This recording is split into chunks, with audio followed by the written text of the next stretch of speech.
അദ്ദേഹം ഉന്നയിച്ച വിഷയങ്ങൾ ഞങ്ങൾ കാര്യം സംസാരിച്ചില്ല. ഇതുമായി ബന്ധപ്പെട്ട പ്രശ്നങ്ങൾ അത് സംഘടനാപരമായി പരിശോധിക്കേണ്ട പ്രശ്നങ്ങളാണ്.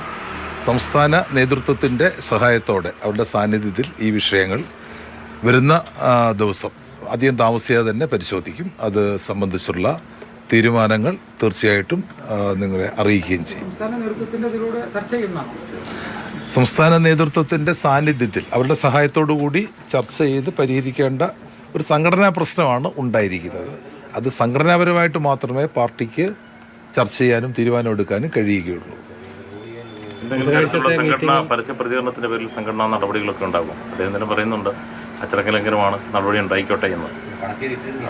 തീർച്ചയായിട്ടും അദ്ദേഹം പറഞ്ഞ കാര്യങ്ങൾ അദ്ദേഹം ഫേസ്ബുക്ക് പോസ്റ്റ് പിൻവലിച്ചിട്ടുണ്ട്. ചില അഭിപ്രായങ്ങൾ വ്യക്തിപരമായിട്ട് അദ്ദേഹം രേഖപ്പെടുത്തിയിട്ടുണ്ട്. ഇതെല്ലാം പാർട്ടി വേദികളിലാണ് പരിശോധിക്കേണ്ടത്. സംഘടനാപരമായിട്ട് മാത്രമേ ഞങ്ങൾക്കത് പരിശോധിക്കാൻ കഴിയുകയുള്ളൂ. അടുത്ത ദിവസം ചേരുന്ന ജില്ലാ സമിതി യോഗത്തിൽ അദ്ദേഹം കൂടി പങ്കെടുക്കുമായിരിക്കുമല്ലോ. അദ്ദേഹത്തിന് പങ്കെടുക്കുമെന്നാണ് നമ്മൾ പ്രതീക്ഷിക്കുന്നത്. ജില്ലാ കമ്മിറ്റിയുടെ യോഗം എല്ലാവരെയും അറിയിച്ചിട്ടുണ്ട്. അദ്ദേഹത്തിന് പങ്കെടുക്കാം, അദ്ദേഹത്തിന് വേണമെങ്കിൽ അവധി ചോദിക്കാം. എല്ലാ ഓപ്ഷനും അദ്ദേഹത്തിനുണ്ട്. ഈ സംസ്ഥാന കമ്മിറ്റിയിലെ സംസ്ഥാന സമ്മേളനത്തിലെ പല ചർച്ചകൾക്കിടയിൽ ഈ വടക്കോട്ടുള്ളവരെ മാത്രം പരിഗണിക്കുന്നുള്ളൂ, ഇവിടെ പരിഗണിക്കുന്നില്ല. അപ്പോൾ അതോടൊക്കെ ചേർത്ത് വെച്ച് വായിക്കണോ അദ്ദേഹത്തിന്റെ ഈ പരാമർശങ്ങൾ? അങ്ങോട്ടേക്ക് മാത്രം കൊണ്ടുപോകുന്നതിന് ഒരു അതിർത്തിയുടെ കൂട്ടി വായിക്കണം. അത്തരത്തിലേക്കുള്ള ഒരു ചർച്ച അവിടെ വന്നിട്ടില്ല. പാർട്ടി സംസ്ഥാന കമ്മിറ്റി അംഗങ്ങൾ അത് പ്രവർത്തനത്തിൻ്റെ അടിസ്ഥാനത്തിൽ ഏത് ജില്ലയിൽ നിന്നും ഏത് ഭാഗത്തു നിന്നും ഒക്കെ വരാവുന്ന കാര്യങ്ങൾ തന്നെയാണ്. അതിനകത്ത് അങ്ങനെ ഒരു പ്രാദേശികമായിട്ടുള്ളൊരു അടിസ്ഥാനത്തിലല്ല സംസ്ഥാന കമ്മിറ്റിയിലേക്ക് ആളുകൾ വരുന്നത്. സംസ്ഥാന കമ്മിറ്റിയിലേക്ക് വരാൻ യോഗ്യതയായവരുടെ എണ്ണം കൂടുതലുണ്ടോ കുറവാണോ, അതോ എന്താ നിലവിലുള്ള അവസ്ഥ? സംഘടനാപരമായി പത്തനംതിട്ട ജില്ല മെമ്പർഷിപ്പ് കുറവുള്ളൊരു ജില്ലയാണ്. അപ്പോൾ അത്തരം ഒരു ജില്ലയിൽ നമുക്ക് കൂടുതൽ സംസ്ഥാന കമ്മിറ്റി അംഗങ്ങളെ പ്രതീക്ഷിക്കാൻ കഴിയത്തില്ല. ഇപ്പം തന്നെ നമുക്കറിയാം വയനാടിൽ പത്തനംതിട്ട പോലെ തന്നെ മെമ്പർഷിപ്പ് കുറവുള്ള ജില്ലയാണ്. ആ ജില്ലയിൽ പുതിയൊരു ജില്ലാ സെക്രട്ടറി വന്നപ്പോൾ നിലവിൽ ഉണ്ടായിരുന്ന ഒരു സംസ്ഥാന കമ്മിറ്റി അംഗത്തെ ഒഴിവാക്കേണ്ടി വന്നു. കാരണം 3 പരിമിതപ്പെടുത്താൻ വേണ്ടിയാണ്. അതെല്ലാം നമ്മുടെ കൺമുമ്പിൽ നമ്മൾ കാണുന്ന കാര്യങ്ങൾ തന്നെയാണ്. പ്രായോഗികമായി അതാണ് പാർട്ടിയുടെ ഒരു കീഴ്വഴക്കം. പ്രകോപനങ്ങൾ ഉണ്ടാക്കുക ഞങ്ങൾക്കങ്ങനെ തോന്നിയിട്ടില്ല. അദ്ദേഹം ഒരു അഭിപ്രായം പറഞ്ഞു. ആ അഭിപ്രായം സംബന്ധിച്ചാണ് നമ്മൾക്കത് സംഘടനാപരമായി, കാരണം അദ്ദേഹത്തിൻ്റെ ഘടകത്തിൽ ചർച്ച ചെയ്യേണ്ട വിഷയങ്ങളാണ്. ഈ ബ്രാഞ്ചിൽ മാത്രം ഒതുങ്ങി പ്രവർത്തിക്കുന്ന നേതാവാണോ ജില്ലയിൽ പത്മകുമാർ? പിന്നെ പത്മകുമാറിനെ സംബന്ധിച്ച് ഞാൻ രാവിലെ തന്നെ പറഞ്ഞിരുന്നു. അദ്ദേഹം MLA എന്ന നിലയിൽ വളരെ പ്രാഗൽഭ്യം തെളിയിച്ച വ്യക്തിയാണ്. ജില്ലയിൽ മാത്രമല്ല DYFIയുടെ സംസ്ഥാന വൈസ് പ്രസിഡന്റ് എന്ന നിലയിൽ സംസ്ഥാനം ഒട്ടാകെ നിറഞ്ഞു നിന്ന വ്യക്തിയാണ്.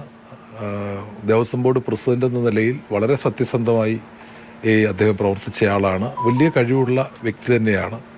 അപ്പോൾ അദ്ദേഹത്തെ പോലെയുള്ള ആളുകൾ തീർച്ചയായിട്ടും പാർട്ടിക്കൊപ്പം ഉണ്ടാവണം എന്നുള്ളത് തന്നെയാണ്. അദ്ദേഹം ഉന്നയിക്കുന്ന ഒരു പ്രധാന പ്രശ്നം സ്ഥാനക്കയറ്റത്തിൻ്റെ മാനദണ്ഡം.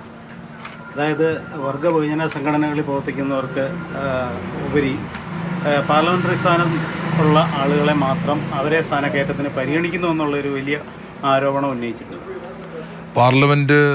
പാർലമെൻ്ററി രംഗത്ത് പ്രവർത്തിക്കുന്ന ആളുകൾ അതിൽ പ്രധാനമായും മന്ത്രിമാരാകുമ്പോൾ നയപരമായ തീരുമാനമെടുക്കുന്ന ഒരു സമിതിയിൽ തീർച്ചയായിട്ടും അവർ ഉണ്ടാവേണ്ടതുള്ളത് കൊണ്ടാണ് അവരെ ക്ഷണിക്കപ്പെട്ട ആളുകളായിട്ട് പാർട്ടി എടുക്കുന്നത്. ഇപ്പോൾ രവീന്ദ്രനാഥ് മന്ത്രിയായിരുന്നപ്പോൾ അദ്ദേഹം സംസ്ഥാന സമിതി അംഗമല്ലായിരുന്നു. അപ്പോൾ സംസ്ഥാന സമിതിയിൽ അദ്ദേഹത്തിൻ്റെ അഭിപ്രായങ്ങൾ പറയുക എന്ന ലക്ഷ്യത്തോടു കൂടിയാണ് അദ്ദേഹത്തെ സംസ്ഥാന കമ്മിറ്റിയിലേക്ക് ക്ഷണിതാവായി എടുത്തിട്ടുള്ളത്. അപ്പോൾ അവിടെ അതാണ് കേരളത്തിൽ നയരൂപീകരണം നടത്തുന്ന ഒരു സമിതി സംസ്ഥാന സമിതിയാണ്. അപ്പോൾ ആ നിലയിൽ പാർലമെൻ്ററി രംഗം ചുമതലപ്പെട്ട വ്യക്തി എന്ന നിലയിൽ, കാരണം വീണ ജോർജിന് പാർലമെൻ്ററി രംഗത്താണ് ചുമതലപ്പെടുത്തിയിരിക്കുന്നത്. അതോടൊപ്പം തന്നെ സംഘടനാ രംഗത്ത് പ്രത്യേക ചുമതലകൾ ഞങ്ങൾ വീണ ജോർജിന് നൽകിയിട്ടില്ല. അപ്പോൾ അതെല്ലാം നമുക്ക് ഇനിയും വരുന്ന ദിവസങ്ങളിൽ പരിശോധിക്കേണ്ട വിഷയങ്ങളാണ്. ആ വിഷയങ്ങളെല്ലാം പരിശോധിച്ച് സംഘടനാപരമായ തീരുമാനമെടുക്കും. വീണ ജോർജിന്റെ വരവ് പല രീതിയിലുള്ള ഭിന്നതയ്ക്ക് ജില്ലയിൽ കാരണമായിട്ടുണ്ട്. കുറച്ച് കാലമായിട്ട് തന്നെ വീണ ജോർജിന്റെ വരവ് വസിക്കുന്ന സ്ഥാനങ്ങളൊക്കെ വീണ ജോർജിനെ ഒരിക്കലും ഇല്ല. അതെല്ലാം ഞങ്ങളുടെ സ്റ്റേറ്റ് ലീഡർഷിപ്പുമായി സംസാരിച്ച് അക്കാര്യങ്ങളെല്ലാം പരിശോധിച്ച് ജില്ലാ തീരുമാനം. സെക്രട്ടേറിയറ്റ് രൂപവൽക്കരണത്തിൽ പത്മകുമാറിനെ പരിഗണിക്കും. അയ്യോ, അതൊന്നും ഞാൻ ഇവിടെ മീഡിയയുടെ മുന്നിൽ പറയാൻ കഴിയുന്ന ഒരാളല്ല, പറയാൻ കഴിയത്തുമില്ല. സ്റ്റേറ്റ് സെക്രട്ടറി, ജില്ലാ സെക്രട്ടേറിയറ്റ് രൂപീകരണമൊക്കെ സംസ്ഥാന സെക്രട്ടറി പങ്കെടുത്ത് ആ യോഗത്തിൽ അതിൻ്റെ കാര്യങ്ങളെല്ലാം വളരെ വിശദമായി അവലോകനം ചെയ്ത് ഉള്ള ഒരു രൂപീകരണമാണ് ജില്ലാ സെക്രട്ടേറിയറ്റ് സംബന്ധിച്ച് സാധാരണഗതിയിൽ സംസ്ഥാന സമ്മേളനത്തിന്റെ കാലത്തും വീണ ജോർജ് മന്ത്രിയായിരിക്കില്ലേ?